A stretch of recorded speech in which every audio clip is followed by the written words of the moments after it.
స్వచ్ఛ తెలంగాణకు ప్రజల నుంచి గుడ్ రెస్పాన్స్ వస్తోంది. మున్సిపాలిటీ అధికారుల కృషితో మహబూబ్నగర్ పట్టణంలో టాయిలెట్స్ నిర్మాణం ఊపందుకుంది. వచ్చే ఏడాది చివరి నాటికి ప్రతి ఇంటికి టాయిలెట్ నిర్మాణం లక్ష్యంగా వర్క్ చేస్తున్నామంటున్నారు అధికారులు.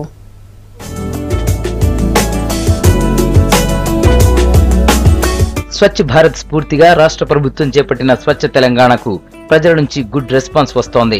పరిసరాల పరిశుభ్రతపై ఇప్పుడిప్పుడే జనంలో అవేర్నెస్ పెరుగుతోంది. మున్సిపాలిటీ అధికారుల కృషితో మహబూబ్ నగర్ లో టాయిలెట్స్ నిర్మాణం ఊపందుకుంది.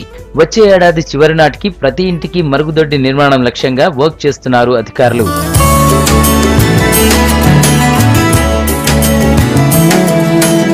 బహిరంగ మల విసర్జనతో తలెత్తే అనారోగ్య సమస్యలపై బల్జియా సిబ్బంది అవేర్నెస్ కల్పించడంతో ప్రజల్లో మార్పు కనిపిస్తోంది. టాయిలెట్స్ నిర్మాణానికి ప్రజలు ముందుకొస్తున్నారు. పట్టణంలో మరుగుదొడ్లు లేని ఇళ్లను గుర్తించిన అధికారులు వారికి అవగాహన కల్పించారు. సెప్టిక్ ట్యాంకులు లేని 6000 టాయిలెట్లను డ్రైనేజ్ సిస్టంతో లింక్ చేశారు. అసలే టాయిలెట్స్ లేని వారికి కొత్త మరుగుదొడ్ల నిర్మాణానికి నిధులు మంజూరు చేశారు.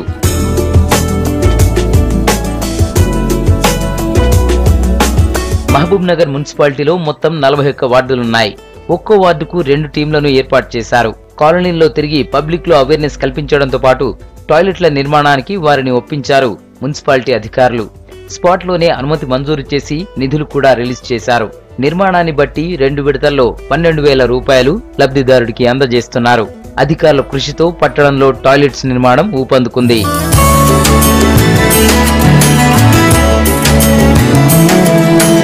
హన్వాడ మండలం సల్లోనిపల్లి గ్రామాన్ని 48 గంటల్లో బహిరంగ మల విసర్జన రహిత గ్రామంగా తీర్చిదిద్దడానికి కలెక్టర్ రోనాల్డ్ రాస్ చూపిన చొరవ జిల్లా అధికారులకు స్ఫూర్తినిస్తోంది. అదే స్ఫూర్తితో మహబూబ్ నగర్ పట్టణాన్ని కూడా ODF టౌన్ గా తీర్చిదిద్దుతున్నారు అధికారులు.